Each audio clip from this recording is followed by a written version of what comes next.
De slasher à freelance. Alors salut, c'est Johan Eguelé, designer graphique et multimédia, et aujourd'hui on se retrouve pour une nouvelle vidéo qui sera la suite des deux vidéos précédentes sur le parcours professionnel. Nous avons parlé du passage d'étudiant à salarié, que je te mets d'ailleurs en fiche en haut à droite, également de salarié à slasher, donc si jamais tu ne sais pas ce que c'est un slasher, je te laisse également regarder la dernière vidéo à ce sujet, et aujourd'hui on va parler de slasher à freelance. Alors tu as pu voir que ma chaîne YouTube est entièrement axée sur l'activité de freelance, que tu souhaites le devenir ou que tu le sois déjà. Mais d'abord, qu'est-ce qu'un freelance? Donc c'est une personne indépendante qui réalise des prestations et des activités auprès de ses clients. Donc c'est une personne qui est à la fois son patron, son employé pour une entreprise qui est la sienne. Et c'est pour ça il y a différentes appellations possibles. Tu peux être freelance, micro-entrepreneur, anciennement auto-entrepreneur, tu peux être à ton compte, travailleur indépendant. Tu as plein de noms possibles selon les activités. Et pour cela, il y a un très grand champ de compétences, que ce soit en profession libérale comme nous, graphiste, web designer, motion designer, rédacteur, rédactrice, web développeur, web marketeur, tout ça. Mais il y a également artisans, commerçants, agriculteurs qui peuvent exactement avoir le même statut que nous. Juste avec quelques variantes et quelques organismes différents dont je ne vais pas te parler aujourd'hui. En prenant simplement mon exemple, je suis designer graphique et multimédia freelance. C'est comme ça que je le dis à mes clients et je suis graphiste, web designer, motion designer. Et pour cela, je suis inscrit à la Chambre des métiers qui me donne le statut d'artisan. Alors il y a plein de différents organismes qui peuvent exactement proposer le même type de prestation, donc web designer, graphiste. Mais moi, en étant à la Chambre des métiers, ce qui est intéressant, c'est que je peux à la fois proposer des prestations de services, donc de la création qui n'a pas besoin de vente ou autre, mais je peux également réaliser de la vente, ce qui me permet notamment de vendre des images Fotolia, des cartes de visite, des dépliants, des flyers ou ce genre de choses à mes clients. Et c'est extrêmement pratique puisque si jamais tu n'as pas la possibilité de vendre des prestations, de vendre quelque chose de physique, eh bien tu ne peux pas justement vendre des dépliants, des cartes de visite ou des images à tes clients en question. On peut très bien se retrouver à la maison des artistes par exemple. Et la question des statuts est extrêmement importante parce que même si on est tous qualifiés de freelance, on a des organismes totalement différents qui nous permettront d'avoir des paramètres différents. Et en fait, ces fameux paramètres, ils vont gérer la TVA, les cotisations, toutes les dépenses qu'on peut avoir vis-à-vis de l'entreprise. Est-ce qu'on peut retirer la TVA ou non? Et justement, c'est pour ça que c'est très important de savoir dans quel organisme on veut aller pour avoir tel ou tel paramétrage en fonction de son activité. Mais en tout cas, ce qui est sûr, ce que tu dois retenir, c'est qu'un freelance, c'est simplement un travailleur indépendant qui émet des factures auprès de ses clients. Alors si la question du freelancing se pose, c'est tout simplement parce qu'il y a une grosse différence entre le freelancing et le salariat. Et justement à la fois dans des côtés positifs et négatifs. Mais chacun va pouvoir se faire sa propre opinion parce que je vais te présenter une liste non exhaustive de différences entre le salariat et le freelancing. Alors pour commencer, le point de différenciation fondamental selon moi, c'est la liberté. En tant que salarié, tu as des obligations pour ton entreprise. Tu appartiens en quelque sorte à l'entreprise. Du coup, tu as une obligation à la fois de production, tu as une obligation d'être là à des horaires précis, de ne pas être en retard. Tu as vraiment ce sentiment en fait, d'obligation, le fait que tu dois quelque chose à quelqu'un, puisque tu appartiens vraiment à cette entreprise. Ce qui n'est pas le cas du freelancing. Dans le freelancing, tu vas collaborer avec des clients et du coup, tu n'auras pas des contraintes aussi importantes que dans le salariat, selon les entreprises bien sûr. Mais tu n'auras pas des contraintes au niveau des horaires, au niveau des clients à choisir, au niveau de plein de choses à ce niveau-là et ça te permettra d'avoir une liberté vraiment conséquente. Tu ne seras pas obligé d'être à un endroit précis physiquement, tu pourras tout simplement être digital nomade par exemple. Selon ton métier, tu vas pouvoir travailler à distance, ne jamais être en contact avec tes clients, ne pas être au même endroit tous les jours. Enfin, c'est selon moi vraiment le point fondamental de différenciation, c'est cette liberté en tant que freelance qui d'ailleurs me donnerait vraiment du mal à repasser au salariat. C'est vraiment le fait d'avoir cette liberté de se lever quand on veut, de pouvoir choisir ses clients, d'être avec ses clients, de les accompagner et de ne pas avoir des obligations au niveau horaire, au niveau production et tout ce qui est lié à l'entreprise. Alors en deuxième position, je t'ai directement mis un sujet tabou, à savoir la rémunération. Qu'on se le dise tout de suite, en étant freelance, tu ne vas pas devenir millionnaire. Ou du moins, selon le métier que tu vas faire, eh bien, tu pourrais gagner plus ou moins. Par exemple, au niveau de l'offre et de la demande, un développeur est beaucoup plus demandé qu'un graphiste. Du coup, il pourra demander beaucoup plus qu'un graphiste à l'heure notamment. Alors après, ça dépend les techniques, ça dépend les clients que tu vas pouvoir avoir. Mais après, tu ne vas pas non plus devenir millionnaire. Mais en étant salarié, normalement non plus. Mais bon, en soi, Quand tu es freelance, c'est beaucoup plus difficile de réussir à sortir un très bon salaire par rapport à un salarié.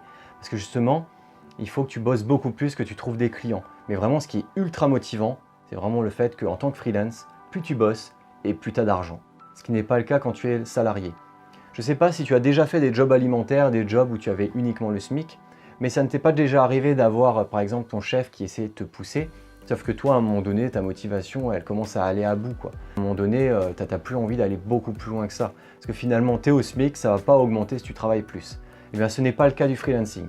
Imaginons qu'en tant que freelance, peut-être qu'un mois tu vas gagner moins que le SMIC ou autre, mais à un moment donné ça va te motiver. Tu vas te motiver, tu vas trouver des clients, tu vas avoir des contrats, peut-être que tu vas commencer à augmenter ton chiffre d'affaires et plus tu l'augmentes, plus tu seras motivé à aller de l'avant, de réussir à trouver de nouvelles techniques et de t'épanouir vraiment dans ton travail. Donc selon moi, c'est vraiment aussi un fondement même du travail, c'est que finalement en tant que freelance, plus tu travailles, plus tu as d'argent. Du coup, je trouve ça ultra motivant. Si jamais je gagne rien, ben, c'est ma faute. Voilà, c'est ma faute, j'ai pas trouvé les clients. Peut-être que tu avais des problèmes au niveau du marché, il y avait de la concurrence, mais à un moment donné, ça ne suffit pas comme excuse. À un moment donné, il faut essayer de trouver alors les clients par un autre biais, d'une autre manière. Si d'autres personnes arrivent à le faire et que tu as des compétences, bah pourquoi toi tu n'y arriverais pas? Voilà, donc plus tu travailles et plus tu gagnes. Il faut juste savoir qu'en tant que travailleur indépendant, tu n'es pas un salarié qui va recevoir un salaire brut net. Toi, tu vas avoir du chiffre d'affaires.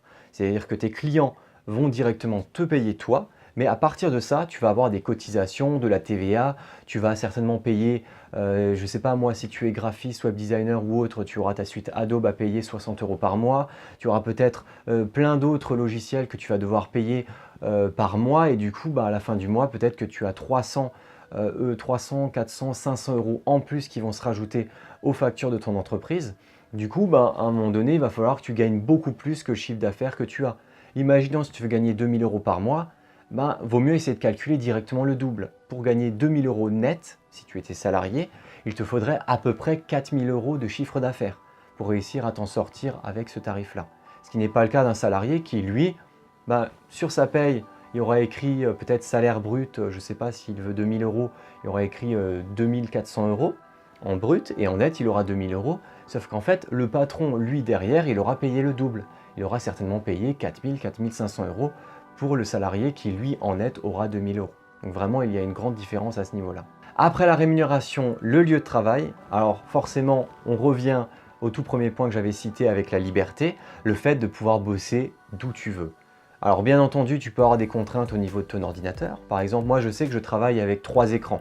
Parce que si jamais je fais du motion design, si je fais du web design ou autre, j'aime bien avoir mes différents écrans, comme ça je peux voir rapidement mes dossiers, mes logiciels ou autres. Alors ça ne me permettrait pas facilement de travailler à l'autre bout du monde, en Thaïlande ou autre. Mais toi en tout cas, en tant que freelance, tu peux bosser un peu de n'importe où. Tu peux bosser de ta chambre, de ton salon, d'un espace de coworking, je ne sais pas moi, d'un bureau, d'un café ou autre. Tu peux travailler ta compta, à un autre moment peut-être que tu as plus d'écran, tu vas pouvoir bosser pour ton site internet. Donc à un moment donné, bah, en étant freelance, tu es vraiment libre à ce niveau-là et tu peux travailler peut-être avec d'autres personnes. Ce qui n'est pas le cas d'un salarié. Très souvent, les salariés, bah, ils ne vont pas pouvoir faire de télétravail. Ils devront venir à l'heure pile. Tu dois venir à 8 h, à 8h01, tu es en retard. Donc tu viens à 8 h, tu es au travail et puis tu taffes au travail et puis tu as des horaires imposés. Ce qui n'est pas le cas au niveau du freelance qui, lui, n'a pas d'horaire imposé et qui peut bosser n'importe où tant qu'il puisse satisfaire les besoins de son client. Alors après avoir parlé de lieu de travail, on va parler de l'environnement en entreprise. Alors toi, si tu es freelance, tu es expert dans ton domaine, tu es directement lié au client ou bien sous-traité. Mais si tu es lié au client, il n'y a pas de rapport d'infériorité. C'est vraiment une collaboration qu'il va y avoir entre ton client et toi. Voilà, c'est vraiment un échange qui va se passer.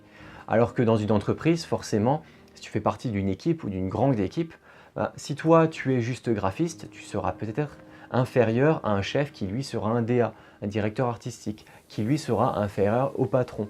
Alors bien entendu, il peut y avoir des entreprises qui peuvent fonctionner un peu différemment, mais globalement c'est ça, il y a des sortes de hiérarchies qui vont venir dire cette personne est supérieure à celle-ci et à celle-ci. Donc là vraiment, ça dépend vraiment des équipes, s'il peut y avoir une bonne symbiose entre les chefs et les employés un peu plus exécutants. Mais en tout cas, toi en tant que freelance, tu n'as pas ce rapport d'infériorité. Quand tu travailles avec un client, c'est en direct, c'est de la collaboration. Par contre, quand tu es dans une entreprise, tu as des collègues, tu peux parler avec d'autres gens, tu peux avoir des potes, te faire des potes au boulot ou autre. Ce n'est pas forcément le cas en tant que freelance. Par définition, le travailleur indépendant est indépendant, c'est-à-dire qu'il est seul. Donc si imaginons tu as ton bureau dans ta chambre, eh bien, tu vas te retrouver à travailler seul dans ta chambre. Donc si jamais tu veux essayer de découvrir du monde, d'entrer en contact avec d'autres gens ou autre, ce que tu fais, c'est que soit tu vas dans des espaces de coworking, soit tu te mets en contact avec des groupes de freelance, tu essaies de rencontrer des gens, tu vas à des soirées pour freelance, et ensuite tu essaies de rencontrer du monde pour que tu ne sois pas forcément seul au travail et vraiment totalement indépendant. Tu resteras indépendant, mais pas seul. Et donc pour finir rapidement sur cette partie avec les différenciations entre freelance et salarié, on va parler tout simplement des projets. C'est que toi, en tant que freelance, l'avantage c'est que tu peux choisir absolument tous tes projets. Je ne sais même pas si légalement tu as l'obligation d'accepter des projets. Si toi, tu as des services, tu veux les vendre à un client, c'est toi qui choisis d'envoyer le devis ou non. On en avait d'ailleurs parlé dans la vidéo sur les manipulations que je te laisse en haut à droite. Comme quoi, si à un moment donné, il y a un client, tu sens que le feeling ne va pas forcément passer. J'en ai aussi parlé dans Ne juge pas ton client que je te mets également en fiche. En fait, si tu sens que le client, tu le sens pas, tu dis que non, d'après les échanges qu'on a eus là, ça va pas le faire. Ce que tu peux faire, c'est non, finalement, je n'ai pas envie de travailler avec vous, ou sinon tu donnes un devis avec un tarif qui est nettement supérieur. Donc à un moment donné, en fait, c'est toi qui choisis les clients à qui tu veux bosser. Alors que si tu te retrouves dans une agence de communication, tu vas avoir de tous les clients possibles. L'avantage, c'est que si tu as tous les clients, ça te permet de créer, de développer ton sens créatif, de travailler sur plein de types de projets différents. L'inconvénient, c'est que si jamais c'est des projets qui ne te passionnent pas des masses, il faudra que tu fasses avec.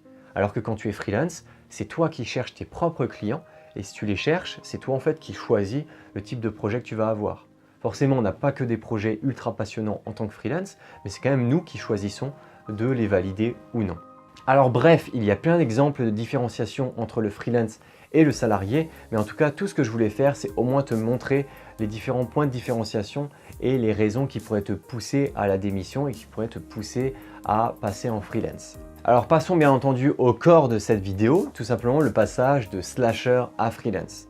Alors après, quand je parlais de slasher, en fait ça peut être tout simplement salarié. Tu peux aussi très bien passer de salarié à freelance. Mais en passant directement de slasher à freelance, l'avantage c'est que tu as déjà ce début de mécanique du freelancing. C'est-à-dire qu'en tant que slasher, tu l'as pu voir dans la vidéo précédente, que je te mets également en fiche, que le slasher a des petits projets en freelance de temps en temps. Il a son numéro SIRET, il est dans un organisme, il facture de temps en temps quelques mois pour avoir un peu plus d'argent en plus de son agence de communication ou son entreprise où il est embauché. Et l'avantage, c'est que du coup, il a déjà cette petite mécanique de faire des devis, de facturer ses clients, d'avoir des clients par-ci par-là et d'en chercher quelques-uns. Et l'avantage, c'est que dès qu'il sortira du salariat, si c'est ce qu'il désire, eh bien, ça sera beaucoup plus facile pour lui de travailler en tant que freelance à temps plein, puisqu'il a déjà les premières mécaniques. Ce qui n'est pas forcément le cas, par exemple, d'un étudiant qui, lui, va devoir absolument tout apprendre de rien, ou un salarié qui ne l'a jamais fait. Parce qu'en tant que salarié seul, sans avoir fait une expérience de freelancing, finalement, il va devoir tout apprendre exactement comme un étudiant, puisque après avoir été dans une agence de communication, il aura pu apprendre beaucoup de choses au sujet de la création, peut-être pas mal au niveau des échanges clients et ce type de prestations, mais il n'aura pas tout ce côté chef de projet, ce côté marketing, communication qui est plus souvent fait par les chefs de projet notamment, et non les graphistes ou web designers. Donc vraiment, c'est pour ça que je voulais axer la présentation sur le slasher à freelance, parce que lui, ça sera beaucoup plus facile pour lui, et je trouve que c'est beaucoup plus idéal que d'être directement salarié à freelance. Alors après, je veux être directement clair avec toi, mais quand je te dis le passage de slasher à freelance, ça ne veut pas dire qu'il faut obligatoirement passer au statut de freelance. C'est totalement subjectif, entre si tu veux rester slasher ou si tu veux passer freelance. C'est juste que si jamais tu veux passer en indépendant, eh bien c'est mieux d'être slasher précédemment.